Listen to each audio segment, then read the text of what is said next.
Hey guys, welcome back to Kathy Meadows this morning. It's a mild morning comparatively. So far I've got the chickens taken care of and the ducks taken care of. And we got maybe an 1/8 inch of rain last night. It's not much, but it's better than none. It's comparatively pretty mild this morning. It's not sweltering. I was thinking I'm gonna have to rethink a little bit of my plan here with my grass because of this rain situation, and I wanted to just talk to you guys a little bit about my thought process. It could be completely the wrong direction, so if you have any suggestions, let me know.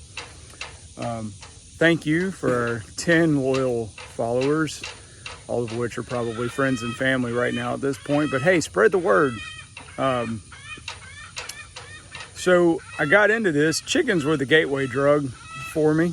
I got chickens pretty early on when my beautiful wife moved me down here to the country out of the city, and I loved it. I was expecting, it'd be great to have chickens around, get some free eggs. They're like many people have said, the most expensive free eggs that you'll ever have. But hey, they're fun. They're funny birds, and really do like just taking care of the chickens, watching the chickens scratch and peck around. Here's all the chickens. Was working nights at the time, worked with a friend of mine named Brian, and Brian has cattle on a whole bunch of acres, and we were going through ways.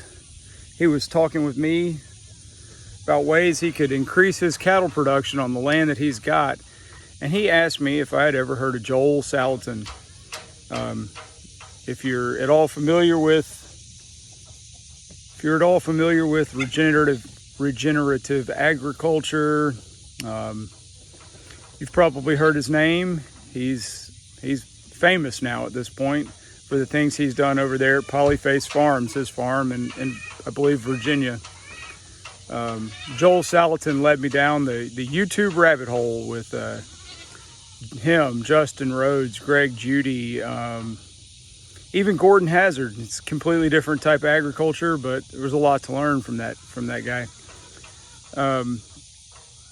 It was fun learning, and it became time that I felt like I could start putting some of it into practice. So chickens turned into a couple sheep, turned into buying as much land as we could afford and getting more sheep and more animals. And I love it. So, like I said, it's a couple things I got to learn. Probably got to get me a GoPro or something and learn about video editing. Until then, I'm going to be starting and stopping this video a little bit and trying to figure out how to edit it together so that it's more enjoyable and I can keep people entertained, let them know what's going on. Anyway, I think my initial plan to let this middle section of pasture go to seed isn't going to work because Mr. Carl's area back there that we've talked about in the past is running out of grass, and we got to get him moved.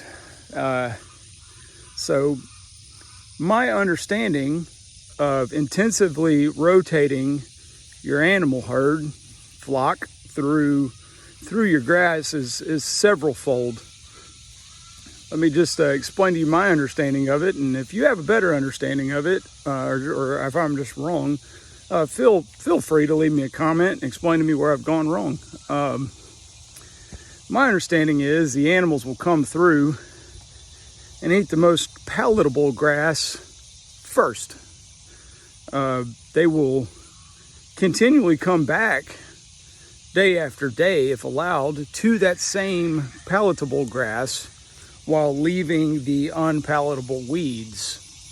And that does a couple things. It weakens the grass each time they eat that same blade of grass, and also continually exposes them to their own worms and parasites. When the animals poo, the little eggs from the parasites are in their poo. They hatch, they crawl up the grass, and they wait to get eaten so that they can start that life cycle over again. It happens 2 or 3 weeks, I think, depending on each particular parasite. So when you rotate them around, you expose them to less of the same parasites over and over. I try to rotationally graze them and swap them once a day if I can. Because I am a full-time nurse with a full-time job, it sometimes ends up being every 2 or 3 days. That's not ideal, but it's the best I can do for now. So that's what we're going to do today.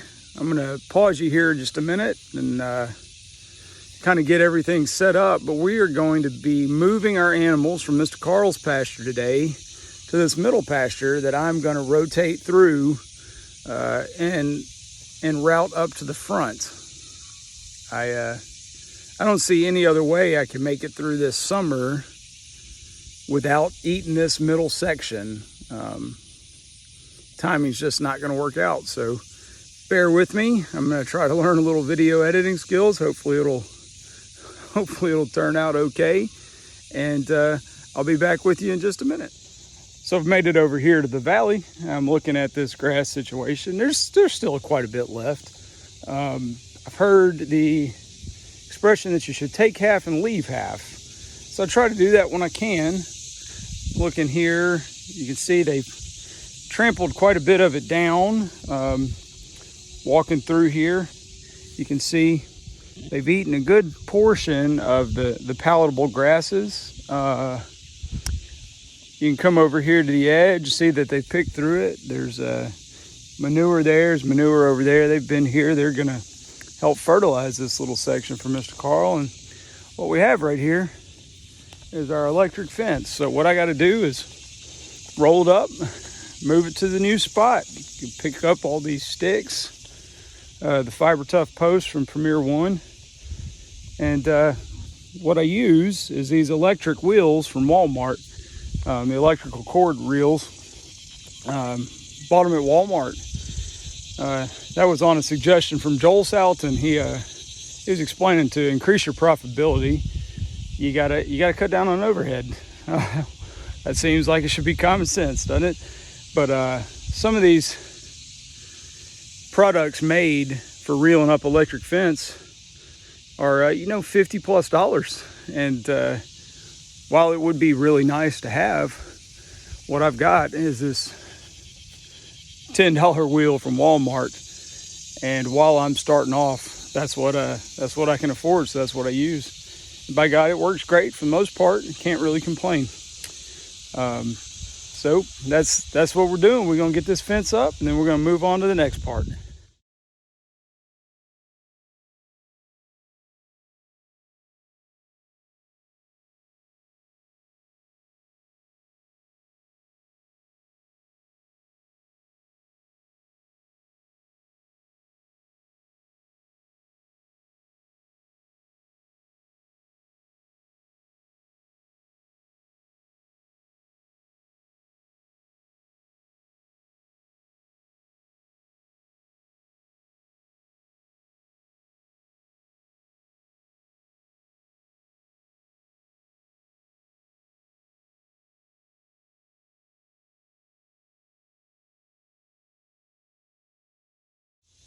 Well, guys, the animals are moved.